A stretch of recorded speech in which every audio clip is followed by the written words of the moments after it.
All right, so we've talked about the typical heart rhythm where you have that P wave, which represents the electrical activity of atrial depolarization, and then the QRS complex, which represents the electrical activity of ventricular depolarization, and then the T wave at the end, which represents the electrical activity of ventricular repolarization. But sometimes you get instances where those rhythms are off. We call those arrhythmias, abnormal patterns of cardiac electrical activity.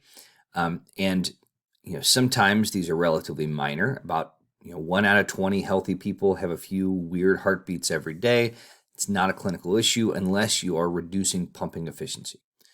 One possible arrhythmia that's really not that big of a deal is a premature atrial contraction. And this essentially means just that you've got your normal boop, boop, boop, boop, boop, boop, boop, boop, boop, right? You have a heartbeat where the P wave comes too quickly, right? And so your heart is going to speed up, essentially. You get one extra beat. Again, not that big of a deal in and of itself. Now, if they keep coming and your ventricles then keeping pace, then you end up with a very fast heart rate, which is stimulated by your atria. And tachycardia is our word for any heart rate when at rest is over 100 beats per minute. So a fast heart rate. In PAT, you can have a heart rate that jumps up to like 180 beats per minute, which is like, extreme exercise. And even beyond that, sometimes you can have a situation where you lose that coordination between the cells in your atria and they don't coordinate contraction anymore. Instead, each of those individual muscle fibers are contracting on their own and you get this quiver. So instead of a contraction, you get a quiver and you're not moving blood. Right? Now that's bad. That's going to impact your heart's ability to pump. But it's not a huge deal because you still have gravity, you still have suction from the ventricles, and so blood's still going to move into the ventricles, and your ventricles are still pumping fine. And that's kind of the important part because they're what pump the blood to your lungs and then again to your body. So atrial fibrillation, or you may see commercials for AFib, right? That's this, is something you should see your doctor about if you realize it's there, or if your doctor realizes that they may put you on medication. Now, those same things that we just discussed can also happen in your ventricles. So you can get a premature ventricular contraction as well, where boop, boop, boop, boop, right? Right after your T wave, you get a quick depolarization of your ventricles. You essentially skip the atria. And again, one of these, not that big of a deal. You're more likely to have them if you have a lot of adrenaline, if you have stimulatory drugs, caffeine or otherwise, things like that. You can also have ventricular tachycardia, where you start getting this faster heartbeat, but instead of being driven by your normal pacemaker in your atrium, it's driven by your atrioventricular node. And so your ventricles are kind of pumping without your atria. And this can also go off the rails if you get to ventricular fibrillation. So again, fibrillation is when you're no longer coordinating that contraction. Each individual muscle fiber is contracting on its own, and so you get just a quivering instead of a contracting. And so blood is not moving. And in your atria, that's not good, but it's not going to kill you. In your ventricles, this will kill you. Right? You're not moving blood through your body. And so if you are undergoing ventricular fibrillation, you need to be defibrillated. And this is when, George Clooney or whatever the current doctor show is, comes in with the paddles and says, clear, and they shoot a bunch of electricity through your heart. And what that does is it causes all of your muscle fibers to contract at once. They all depolarize and contract at once. And then they relax, they repolarize. And then hopefully the first cells to depolarize after that event will be the ones that naturally have the fastest rhythm, which are your sinoatrial node or your pacemaker. And if that happens, you might be able to restore a normal rhythm, right? And so this saves lots of lives. And now we have automatic external defibrillators in most public buildings. We have them at Cincinnati State, where if this happens, instead of waiting for the ambulance to show up, someone with minimal training like you or I can put them on, and it will give them a shock on its own. Now, as I mentioned in the last video, your heart will contract, will fire on its own without any nervous stimulation, right? Because it has its own pacemaker, that autorhythmicity given to it by the sinoatrial node. But its normal heart rhythm is going to be about 80 to 100 beats per minute. That's the SA node's natural rhythm. And that's faster than a typical heart rate, which is 70, 75 beats per minute. So typically, you are slowing down your heart rate when you're at rest. And you do that using your parasympathetic nervous division, right? You have something called parasympathetic tone, where it's just, all things being equal, your parasympathetic nervous division is always telling your heart, slow down, slow down, slow down. And it does that by, at your SA node, opening potassium channels in the plasma membrane, which lets potassium flow out and hyperpolarizes your SA node cells, makes them more negative, which means that it takes longer as those sodium molecules come in to reach threshold and depolarize.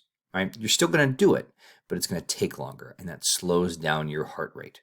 So your parasympathetic nervous division does this. Probably right now it's doing it while you're at rest. Now your sympathetic nervous division will do the opposite. First of all, so let's say you're undergoing a sympathetic response, right?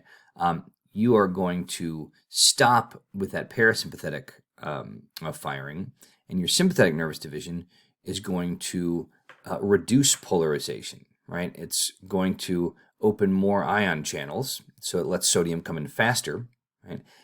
And you are going to get to threshold faster, and so you're going to speed up that rhythm. And this is why, boo! Right? If I were to scare you like that, bet you were scared. You would get an adrenaline rush, epinephrine and norepinephrine, and this would cause your heart rate to speed up. Typically at rest, your heart rate is going to be around 70 or 75 beats per minute, but between 60 and 100 is normal range. If your resting heart rate is above 100 beats per minute, that is tachycardia, and that's not good, right? Again, at rest. Now, if you're exercising or having a sympathetic response, it's going to be higher, right? But if at rest it's over 100, typically that's not good. If at rest it's below 60, typically that's not good. That's called bradycardia. Now, if you are an athlete, your heart may operate a little bit more efficiently than the typical person. That may be because of your heart. It may also be because your blood moves oxygen more efficiently. You have more red blood cells. You have more hemoglobin, things like that. In that case, if you're someone, like an Olympic athlete, you may have a resting heart rate that is in the 50s or sometimes even lower, and that doesn't mean you're unhealthy, right? But for a normal person, bradycardia is a resting heart rate below 60 beats per minute. And all of this is run out of your autonomic nervous system, which has a parasympathetic division, right, and a sympathetic division, both of which are sort of hosted out of your medulla oblongata, right, and your brainstem.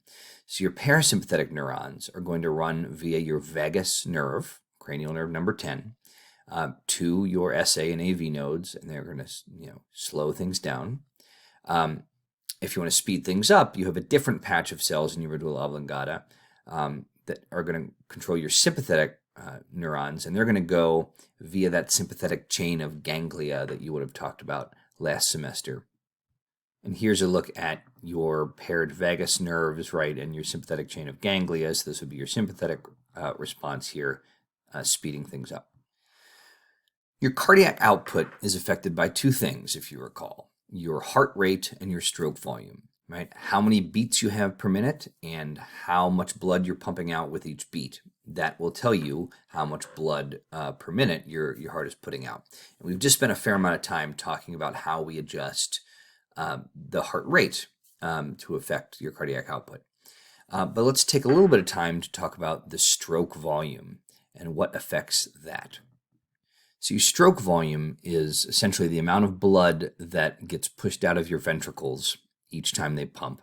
And so first, your ventricles have to relax. And you can look at it like when you have a pump that is, like a syringe sort of. If you pull the syringe out, it creates a vacuum, sucks fluid up in there. when you relax your ventricles, it creates vacuum, it sucks fluid from the atria down in there, and so we fill. And this relaxation, remember, is called diastole, and at some point you get something called end diastolic volume. Now, end diastolic volume means after you're finished relaxing, you've pulled this syringe all the way out, how much fluid is in that ventricle, right? So at the end of relaxation, how much blood do you have in the ventricle, right? That's your starting point. And that is going to impact stroke volume, right? The higher the end diastolic volume, the higher your stroke volume is going to be typically. And then comes systole, or contraction, and your ventricles, boom, get smaller, they pump, and they push the fluid out. Or in this case, we push down the syringe and we push fluid out of this pump, right? But we haven't pushed all the fluid out. At the end of systole, there is some volume left, and we call that the end systolic volume. And again, the end systolic volume is the amount left after you've pumped, right? And so let me move myself up here really quickly. And if you look at the end diastolic volume, meaning how much blood has entered your ventricles after relaxation, and end systolic volume, which means how much blood is left after you've contracted, and you subtract this from this, well, that tells you how much blood you pumped out, right? And that is your stroke volume. So your stroke volume is your end diastolic volume right here, minus your end systolic volume right here. So your cardiac output is impacted by your stroke volume, and your stroke volume is impacted by your end diastolic volume and your end systolic volume. So what impacts your end diastolic volume? Well, how much blood do we have in your ventricles after they've relaxed? That's impacted by venous return. How well are you returning blood from your body? And filling time. If your heart rate is slower, you have longer to fill, and so generally, even though slowing your heart rate slows your cardiac output, there's some counteraction to that, because slowing your heart rate can sometimes increase your end diastolic volume, which increases your stroke volume, which increases your cardiac output. Now, when your end diastolic volume is large, that stretches out your myocardial muscles more, and that means greater what we call preload. And when you have greater preload, you're going to have a stronger contraction, and that is going to increase your cardiac output by decreasing the end systolic volume, right? How much is left at the end. When you pump harder, you have less remaining at the end. So more filling means greater preload, which means greater contractility, which is the force that you produce when you pump. And greater contractility, a stronger contraction, is going to affect your end systolic volume, meaning it's going to, after this pump, cause you to have less liquid remaining in your ventricles. Now, another thing that's going to affect your end systolic volume is afterload.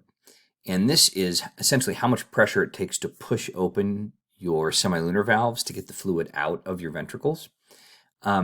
So if you have, for instance, issues with stiff valves or something like that, that can affect your afterload.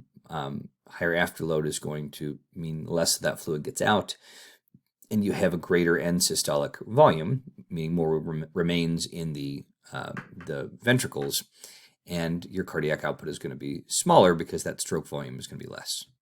So all of these factors impact end diastolic volume, meaning the filling, and end systolic volume, meaning what's left after a pump, which impacts stroke volume, which impacts cardiac output, right? And your cardiac output's also impacted by heart rate. And your cardiac output has to meet your needs. And your needs may be low if you're resting. They may be high if you're doing some heavy exercise. They may be really high if you are, a peak athlete, training for the Olympics or something.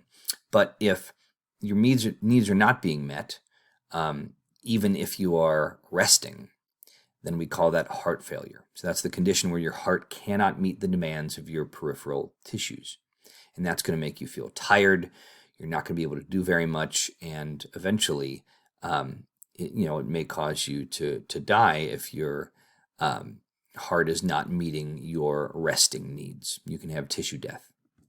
And this is a figure in your book that looks very confusing, but essentially it's all those things that we just talked about, all these things that can affect your heart rate, all these things that can affect your stroke volume via end systolic or diastolic volume, and therefore can affect your cardiac output. So it's a nice review figure in your book.